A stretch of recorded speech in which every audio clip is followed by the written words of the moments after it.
Okay, I'd like to call this meeting to order. This meeting is being videotaped. And Ray, where would you like to start? Well, no minutes, no update. I'll actually take that back. Project updates. Okay. Elementary school well, the second water meter was installed about a week and a half ago during school vacation week. The water treatment system continues to function normally as it's supposed to. And the facilities director for the district, Heath Cummings, is working on getting the water bottle and drinking fountain filling stations purchased and installed.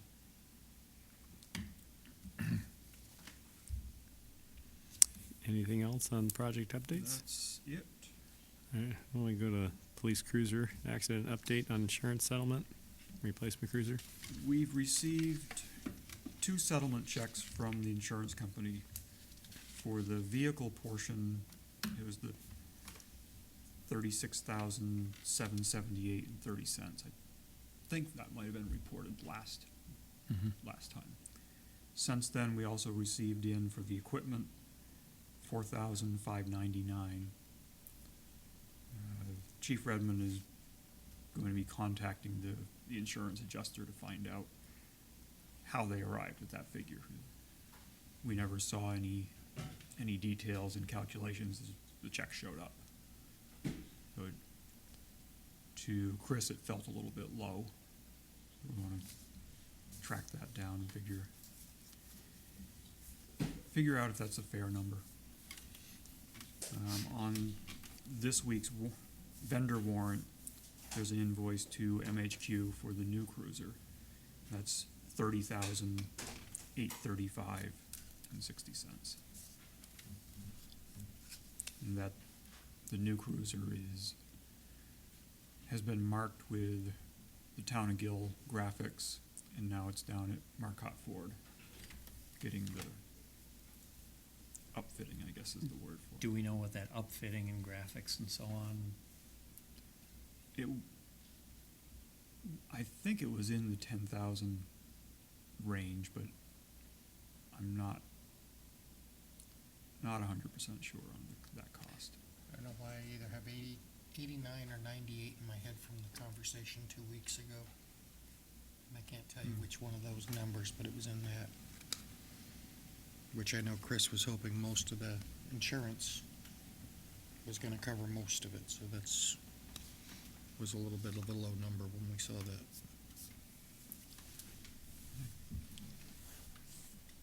Last I heard, they were hoping for that cruiser being ready, I think next week, sometime during the week. Which is good timing because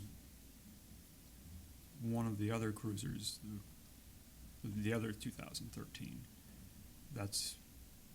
has been in the shop for a gearbox problem.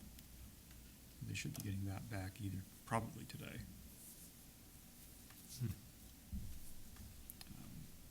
Based on what Chris was telling me, it wouldn't be surprising if down the road that we see a recall notice for that gearbox, because there have been quite a few others in Franklin County with the 13 interceptors that have had the same problem.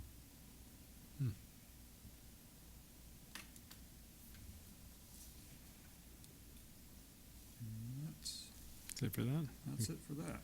Move on to new business. Request to waive 90-day notice for foreclosure sale at Oak Ridge Golf Course.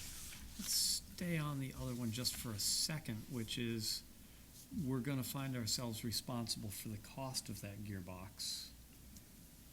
Yep.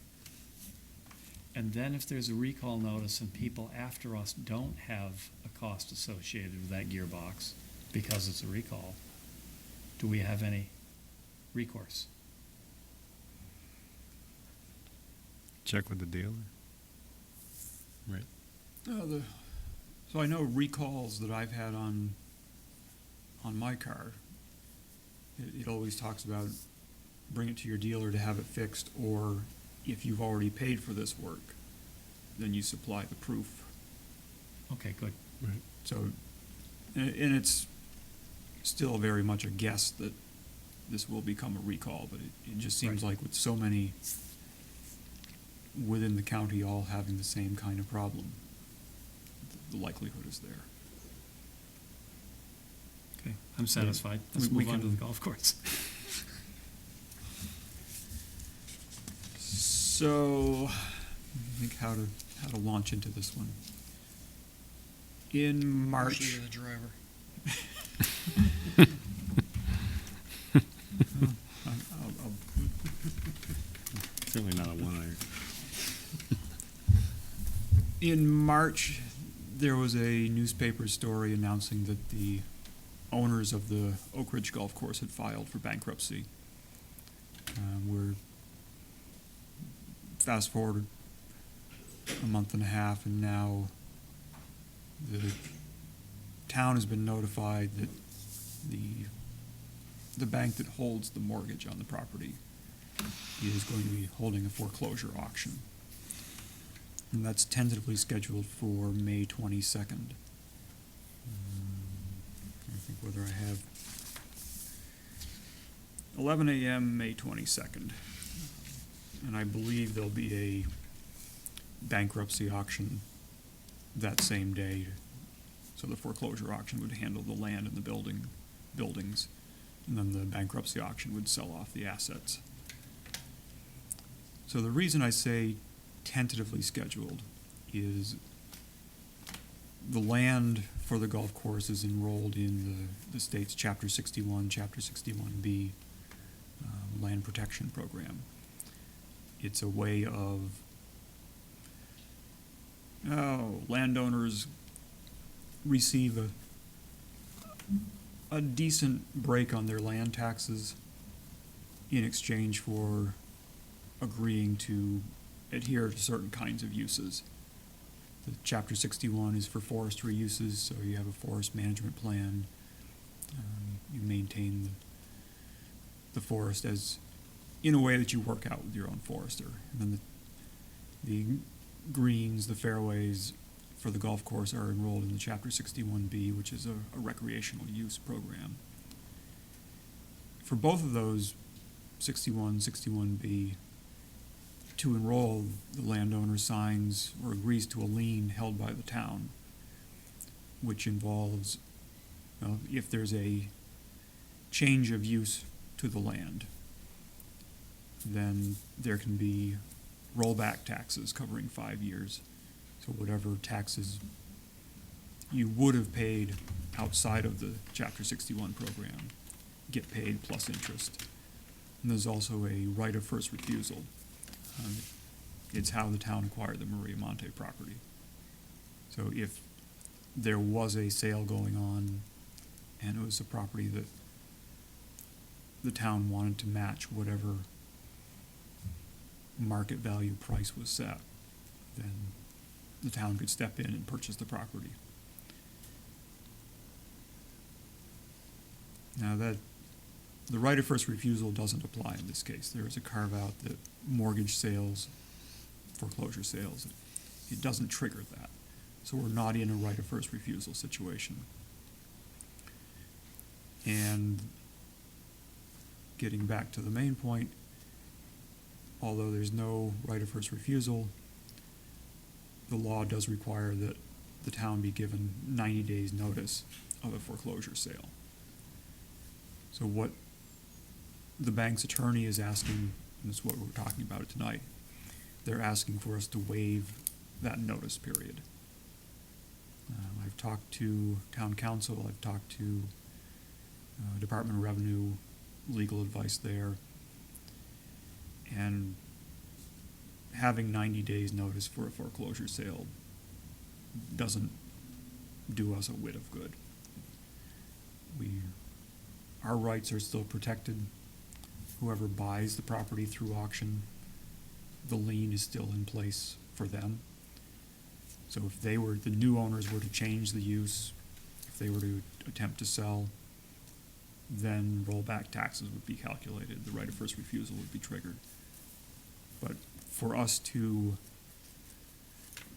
insist on the full 90 days before the foreclosure sale is held. It's just going to mean that much longer that the golf course sits idle without a buyer that might be able and willing to get it back into shape and run it as a golf course. And all in all, I think the town is best suited or best served having it functioning as a golf course.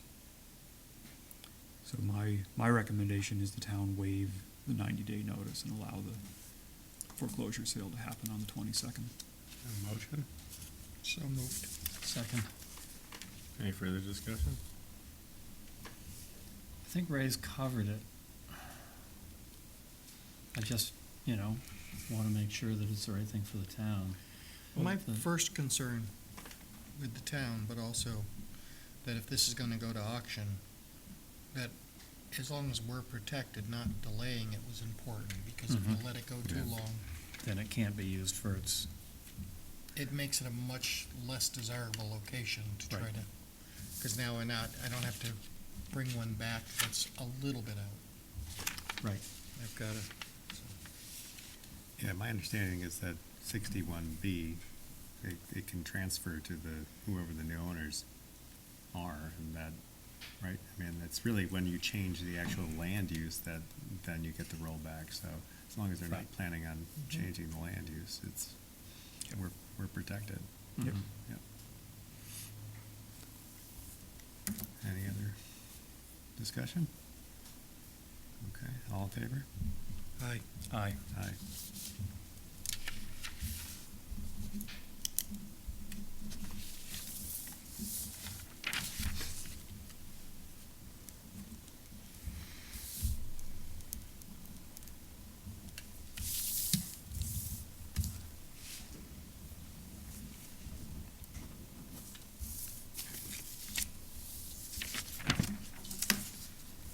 Invitation to Memorial Day ceremony, Sunday, May 26th at 10 a.m. So, from the Memorial Committee, dear Board of Selectmen, the Memorial Committee would like to extend to you this invitation to attend the Town of Gill Memorial Day services beginning at 10 a.m. Sunday, the 26th of May at the Gill Church, and after services continuing across Main Road at the Veterans Monument. And they're also extending a invitation to have brief opening statements, Memorial Day related, by a select board member at the Veterans Monuments. It's always nice to get the invitation. Thank the committee.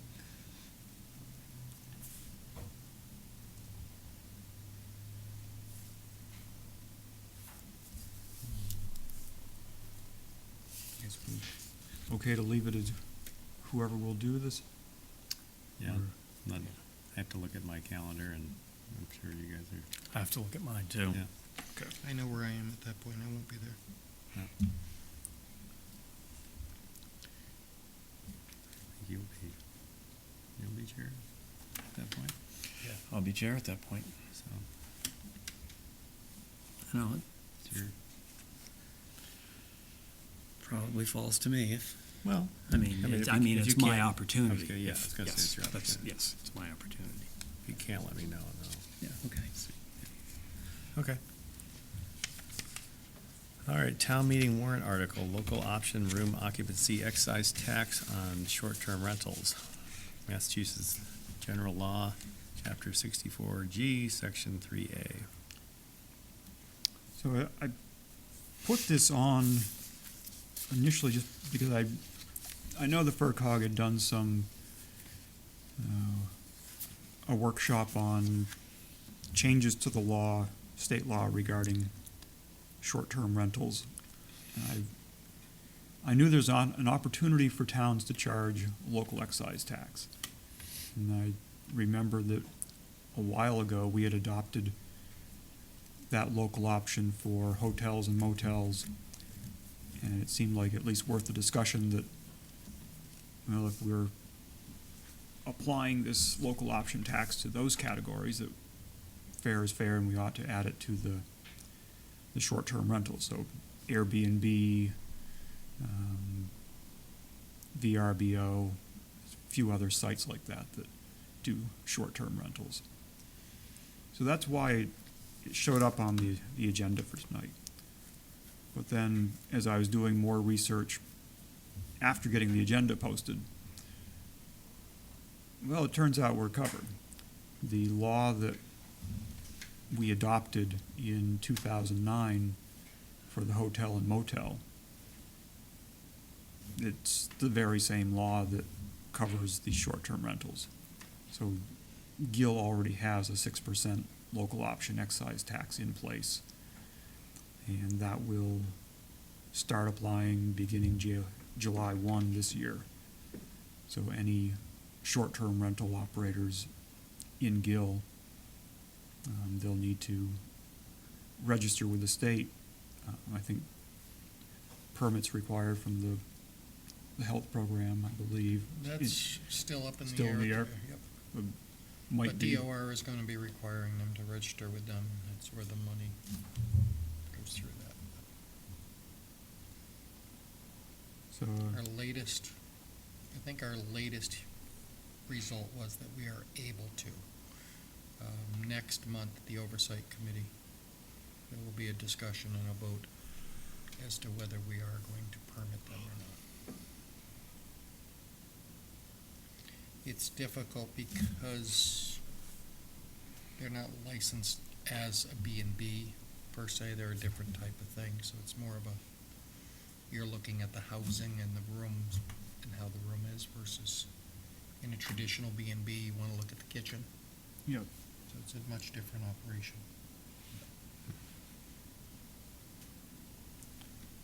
It sounds like we're covered. we're covered. Okay. All right, appointment David Adams as a firefighter through 6/30/2019. That would be contingent on recent medical. Have a motion? So moved. Second. Any further discussion? Hearing none, all in favor? Aye. Aye. Aye. And we're already to public service announcements. One that's listed on the agenda, the Slate Memorial Library is reopening after 6 months of renovations. They have an open house celebration Saturday, May 4th, 10 a.m. to 2 p.m. There will be coffee and donuts, activities for the kids, and regular library hours will resume in May, which Tuesday 2 to 6, Wednesdays 3 to 7, Thursdays 2 to 8, and Saturdays 10 to 2. I've had a sneak peek inside, having to bring various things over for the building, and looks good. It does? I have to agree. I haven't been in. And unfortunately, I can't make that, so I may be asking for a sneak peek at a different, Yeah, it looks great. more convenient time. And then the second one that's not listed on the agenda, there's the annual or semi-annual Clean Sweep Bulky Waste Recycling Day, Saturday, May 18th, 9 to noon. The closest location is the Northfield Highway Garage, 49 Caldwell Road. So it's off of Route 142. No pre-registration. Disposal charge on most items, cash only.